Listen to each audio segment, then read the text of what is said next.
all right, explain this to me like I'm a 2-year-old, okay? Because there's an element in this thing I just cannot get through my thick head.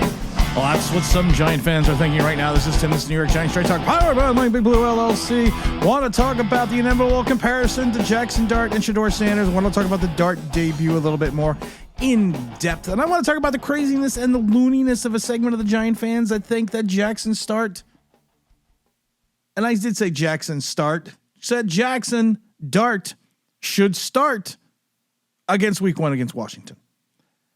There is some lunacy, there is some craziness, there are some things going on after seeing a promising debut of Jaxson Dart, and that's what it was. It was promising. But we've said it before. We said it on the live stream. We've said it a couple other places. Even your head coach has come out and said, we've had some drops. It would have been better for him and us, but he's a confident young player. He's improved since he's been here. He still has a long way to go, but I enjoy working with him on the sidelines. I see he sees the game well. I'm glad he's here. That's from your head coach. That is from your head coach who literally right now is on the hot seat, who literally right now, the second, may be looking for a job in October. And you know what's really crazy? You know what happens sometimes when you're looking for a job? Especially if you are the Giants or some corporation. You're trying to find a great candidate, someone to hire. Sometimes it's like trying to find a needle in a haystack. So many resumes. Not enough qualified candidates, but not with ZipRecruiter. ZipRecruiter finds amazing candidates for you fast. And right now you can try it for free at ZipRecruiter.com/audio. I'm going to say that again, ZipRecruiter.com/audio. ZipRecruiter has this technology. It's like the bionic man or woman that goes out and finds that talent for you. It immediately posts and throws up your ads. It does this. I can't describe it because I'm not that smart, but it has this powerful matchmaking technology. Use ZipRecruiter right now. You could, just go out right now. ASAP. Do it. Because you know what? Go to ZipRecruiter.com/audio. Try it for free. Ditch the other hiring sites. Let ZipRecruiter find what you're looking for, that needle in the haystack. 4 out of 5 employers who post on ZipRecruiter get a qualified candidate within the first few days. Try it for free and exclusively at the web address. Of course, that's ZipRecruiter.com/audio. Again, ZipRecruiter.com/audio. ZipRecruiter, of course, is the smartest way to hire. And hopefully, Brian Daboll's not going to be looking for a job. Hopefully, Joe Shane's not going to be looking for a job because they have a winner in Jaxson Dart. But you got a guy in Cleveland who was a 5th-round pick, who some say could have potentially gone in the first 3 picks. And there's always going to be that comparison to Dart. And if you take a look at it, their preseasons were, they were pretty similar statistically. Dart was 12 for 19 for 154 and a touchdown. Jaxson Dart was 14 for 23 for 138 and 2 touchdowns. But both players, in my mind, aren't ready for prime time. You can take a look at the likes of Chase Daniels, who did a breakdown of Jaxson Dart. He says, oh, look at these decisive plays. Look how he checked this guy off. And I'm not saying anything bad about Chase Daniels, but I prefer Kurt Warner's quarterback club. I think it's Kurt Warner's. I think it's called Kurt Warner's quarterback club because Kurt Warner doesn't seem to have favorites. Chase Daniels does seem to have a little bit of favorite. He talks about the touchdown pass, that 28-yard pass, and how he checked out of that play. He doesn't know if he checked out of the play because he doesn't know what the play was. And honestly, if you watch that play, Dart was thrown to a spot, and Dart was going to throw to that spot. He didn't check anything out. He took the step, he took the drop, and was literally, he never moved his head once. He was always going to that spot. And the first couple series that Dart had, you could tell these were scripted plays, that he was throwing short. He was throwing some screens to the tight end. Brian Daboll and the Giants were doing the smart thing and building confidence in their young QB, building the ability to get his, to get his feet wet under fire, which is what you're supposed to do. But for people that are sitting there going, that he looks so decisive. It wasn't that he was decisive. It's just a lot of the plays that he had designed for him were scripted plays, and then he was throwing to a spot and they were cutting the field in half. There was a time that he turned his head quickly to the left and looked back to the right and then threw the ball. That's not called reading the defense. That's called checking off a receiver.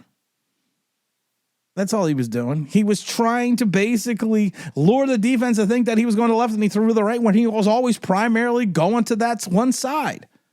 And there's no problem with that. People are going to take this as a Jaxson Dart bashing. There's no problem with that.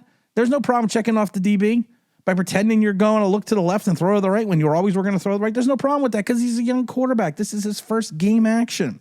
You don't want to do a little Quinn. And I don't like saying his name, Ewers.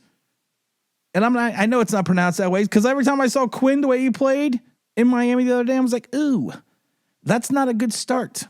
They didn't do him any favors. Brian Dable, and I don't know if he's the boy wonder, the genius yet, but he did the right thing by scripting a very designed game plan for Jaxson Dart. You could see that they did it. The 2 times that out of his 19 passes, the 2 times that Jaxson Dart improvised, or I should say went through his reads, was early in the 3rd series and then in the last series with under 2 minutes left when he dropped the ball over to Turbo Miller. But all the other plays, I'm not saying he's red striping, man. It's not a Daniel Jones thing, but you could see that when he snapped the ball, where he was going to go with the pass. My wife was cracking up because I told her, I said, look, he's going to throw it to this guy. He's going to throw it to that guy. He's going to throw it to that guy. She's like, oh my God, how do you know all of this? And I was like, it's not that I know all of this. I can just watch that he's not moving his head. He's going to his spot. And there's nothing wrong with that because you want to build confidence in your young quarterback. But when you have that confidence and you have that success, I'm not comparing it to Daniel Jones, but that's what Pat Shurmur did. Pat Shurmur with a rookie quarterback, cut the field in half, gave him an option, told him to throw to a spot. And that's what he did. And he was successful. But like we said on the show, you have to build on that success because if you can't build on that success, you're going to go the route of Daniel Jones. Looking at it right now at FanDuel.com, the number 1 sportsbook in America, the Giants are 2.5-point favorites over the Jets at home. Of course, FanDuel, we love FanDuel here because it's not just sports betting; it's casino games. They got FanDuel television. They're the number 1 sportsbook online in the U.S. I would hopefully say one day in the world. So go to FanDuel.com right now. Place your bets on that Giant game. Number 1 sportsbook in America. Bet $5, get $300 in bonus bets if you win. Go to FanDuel.com right now. I'll wait. We always wait.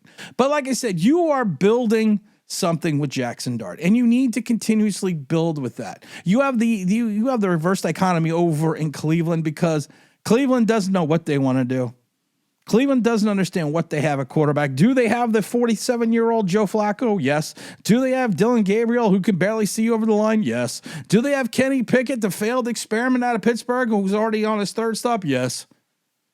But Shedeur Sanders, to me, at 14 for 23 for 138, had a little bit more of an impressive debut than Jaxson Dart. And I'm not saying Jaxson Dart wasn't impressive, but Shedeur Sanders, maybe it's because there's less talent in Cleveland than there is in New York, but he had to improvise more. He went through more of his reads and his progressions. He really did scan the whole field at times with Shedeur Sanders. I was actually very impressed with his debut. I was thinking that he was going to falter a little bit.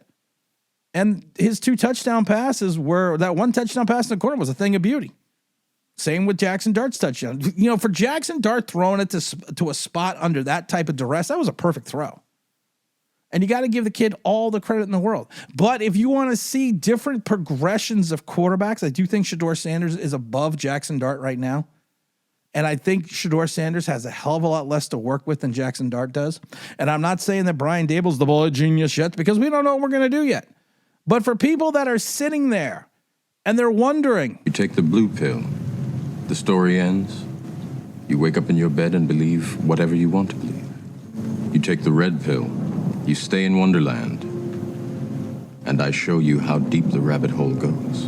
Sooner or later, Giant fans are going to have to take the blue pill because sooner or later, you're going to have an understanding that Jaxson Dart is probably seeing one of the most vanilla defenses that he is going to see his entire NFL career. Why? Plain and simple. He was going up against 2nd and 3rd teamers and Home Depoters. No one's going to show you any exotic coverages or blitzes or anything else that is going on. So this is probably the easiest defense he's going to go up against.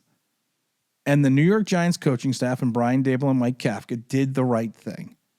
They put together a system and a game plan that allowed Jaxson Dart to succeed. He's got to work on his accuracy. He's got to work on his timing. He's got to work on his technique a little bit. He had 2 balls batted down. He potentially would have had 1 interception. But you know what? It was a great first start for a rookie. Now, people also need to remember this. Does anyone not remember Daniel Jones's start against the Jets, his first preseason game? When he threw that touchdown on the second drive, and every Giant fans went crazy. And it was one of those things that you watched it and you're like, you had seen so much that you just wanted to see something different in his Giant debut. I believe he went 5 for 5 at one point in time for a touchdown for 67 yards. And all of it, he was perfect. That's right. He was perfect against that win. He did go. He went 5 for 5 for 67 yards and a touchdown. And that was, of course, the old Benny Flowers over for his first professional touchdown. You know what? Like I said, he looked good. He looked great. He looked like that quarterback that had that je ne sais quoi. But how did it end up? How did the fairy tale end up? The fairy tale ended up in tragedy.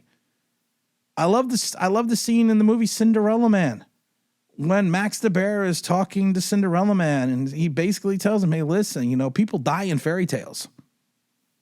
So sometimes we don't want a Cinderella story. We don't want a Cinderella Man in the beginning. We want a productive career that pushes the boundaries, that moves the Giants to their 5th Super Bowl win. I'm not saying that's Jaxson Dart, but if you take a look at the way he played, 12 for 19, 154. He had a bunch of couple of yards rushing. He had some nice movement in the pocket. He had some pocket fluidity that we always like to discuss here. He had the ability to move from side to side. He looked like he felt comfortable.